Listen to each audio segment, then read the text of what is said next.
Hello and welcome to another episode of Rethinking Lagos. My name is Jael Mudiaga. It's 1 year since the demolitions and evictions of residents of Oworonshoki, and today we're going to be discussing the aftermath of it. I have here with me Mr. Yemi Ogunlami Opeyemi. So could you please briefly introduce yourself? Well, thank you for inviting me. My name is Opeyemi Benjamin Ogunlami, a resident and one of the youth leaders in the community of Oworonshoki. You're welcome, sir. So could you please tell us? We know that a couple of persons were displaced during this event. We had over 7,000 people displaced from their homes. If I'm correct, yes. So okay, can you tell us? Is there any follow up as to the lives of those people? How are they living? What is going on with them? So far, so good. Let me just pick it from the inception of the demolition. Okay. To remind Lagosians that officials of Lagos State Task Force came in to the community one morning and they started evicting people, telling people to leave their abode, which was surprising to them, though some areas in the community saw the sticker being pasted, giving them 7 days to leave the area. Some thought it was just that location, not knowing it will go further than expected. So as they were demolishing, they were also collecting gadgets from people, their mobiles, from capturing the events taking place. So that was what led me to the place. I had to inform the media that I'll be in so place and perhaps I may be arrested too, which actually happened. And that was what escalated the whole events in Oworonshoki. So 1 year after, let me just say, within that period to this moment, we've seen that people have died. Wow. Yeah. Some people actually left that area to scot with other people. And then some with heart attack died where they left to. And then there were games that happened in the community in that period. Actually, people went to State House of Assembly, they protested a few times, and we saw that the House of Assembly also failed the people, because at the end of the day, after they saw that the protest of the people were being intensified, with some comrades coming into Oworonshoki to support the people, fight against it, because there was actually, it was revealed as a result of the demolition that place was planned to be used for the elite's villa, which was proposed by the Oba of Oworonshoki. In the course of the protest too, the head of task force in Lagos State was called to the House of Assembly, and there he revealed to the sitting that it was the Oba of Oworonshoki that wrote them a letter saying that that area was criminal hideouts. And he showed the letter. Yes, that it was a criminal hideout in that place, that people that robbed from Third Mainland Bridge to Chinatown, that's where they go to hide, and which was all lies. Is there any truth? No, which was all lies, nothing. So the Oba at the end of the day refuted that it wasn't the one, that he knew nothing about it.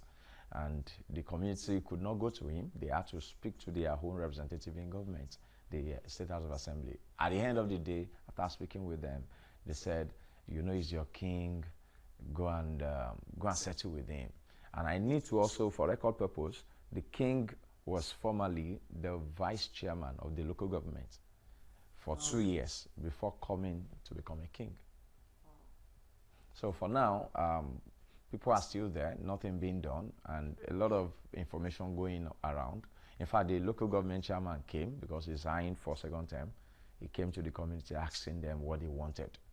And the people said, you know, our people they don't really have information like that. So some of them whose houses haven't been demolished yet said they wanted a transformer. And the people whose houses have been demolished said they wanted their land back. That if you give us transformer, would we use light on a bed? So is there any plan to give these people back their land? So far, there has never been any plan. Nothing like as such. And then we still, even till March this year, they received a letter in that place from NIWA, National Inland Waterways Authority, telling the people that they are given 21 days to leave their location.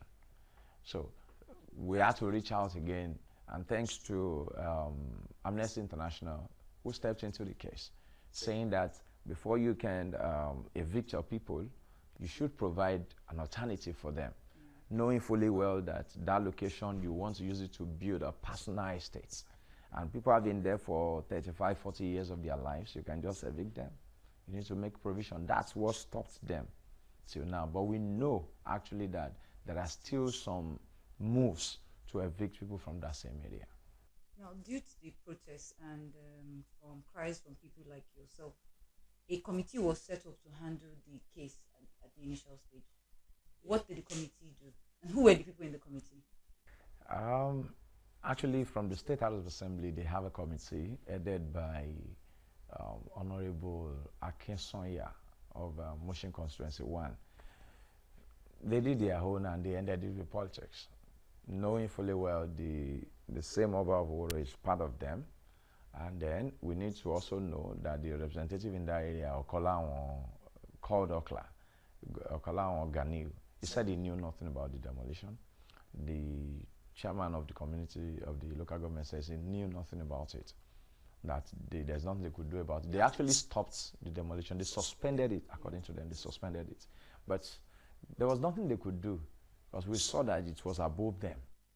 So nobody was held accountable for this? Nobody. Demolition. Even the person that was accused with facts says he knew nothing about it, that they only want to tarnish his image.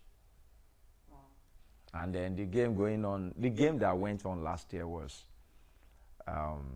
some youths were brought out from the community. Some youths that were dancers, they came out, went to the demolished area.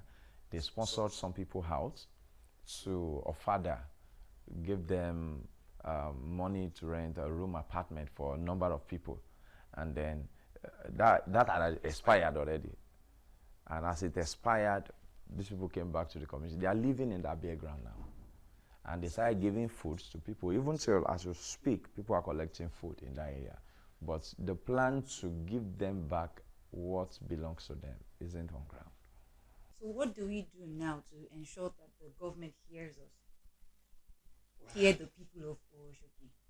Well, the people have actually tried in their own little ways. But what we noticed is government isn't even ready to listen to anybody because they feel they are entitled. What I have noticed so far is the mega city or the Lagos they want to build is a Lagos without the poor.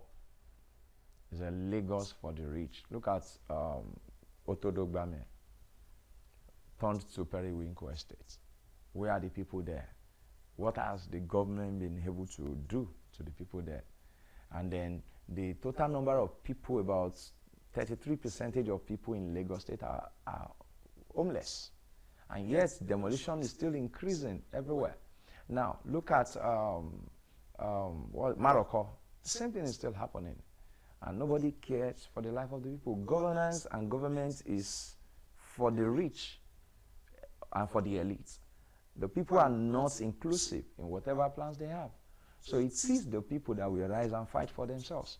Now, at the moment, we know Lagos State will be conducting local council election in about a year time. And what we've observed is the chairman of the community, of the local government, start coming to the community. And in the whole of Koshofe, Oworonshoki is the place they get votes. And the place they get votes in Oworonshoki is the same place where they've gone to demolish. So the only thing the chairman could do is just to serve people, give them money. Currently, they are giving some people 25,000 naira.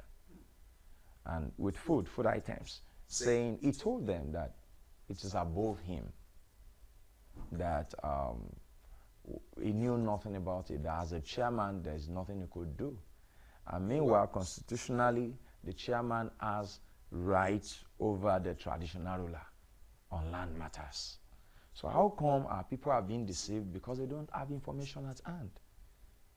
So what they just want to do is to play games with the people, to pardon them, to tell them, don't worry, it will be settled.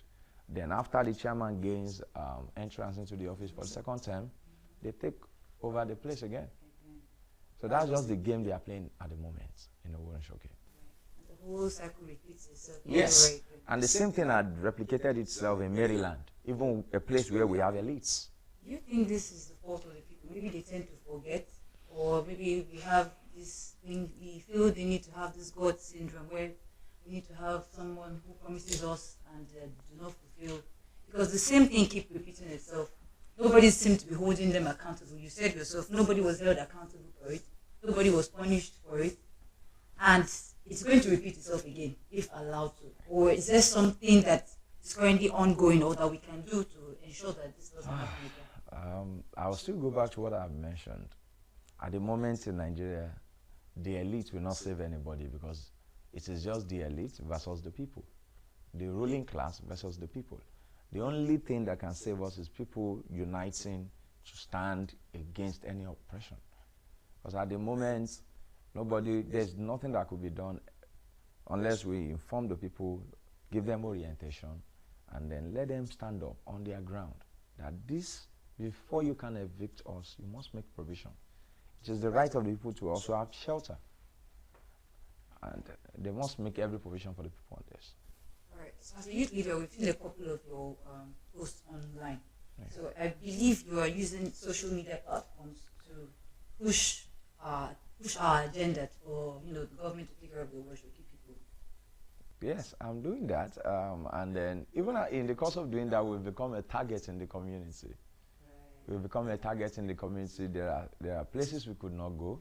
If we go, then we have to also go there with people around, because our own lives are not safe when we talk in the community. But we keep telling them there's nothing that will happen, because saying the truth, they feel you're attacking them, and they pay people to come for you. And then what we've seen so far is in the past decades, we've seen that our forefathers or our fathers never questioned or challenged authority. So it's becoming something strange to governments in Nigeria. That's how could you challenge? Yes, that this generation is talking, and we are talking because we are educated. Your children are not better than us. And what we're saying, like in our own place now, our own chairman is the son of the former Minister of Works during Obasanjo, Adeshaye Ogunlami or something. So his son is now the chairman. So it means our forefathers served their forefathers. Our fathers served their fathers. Definitely we children are now slaves to the children.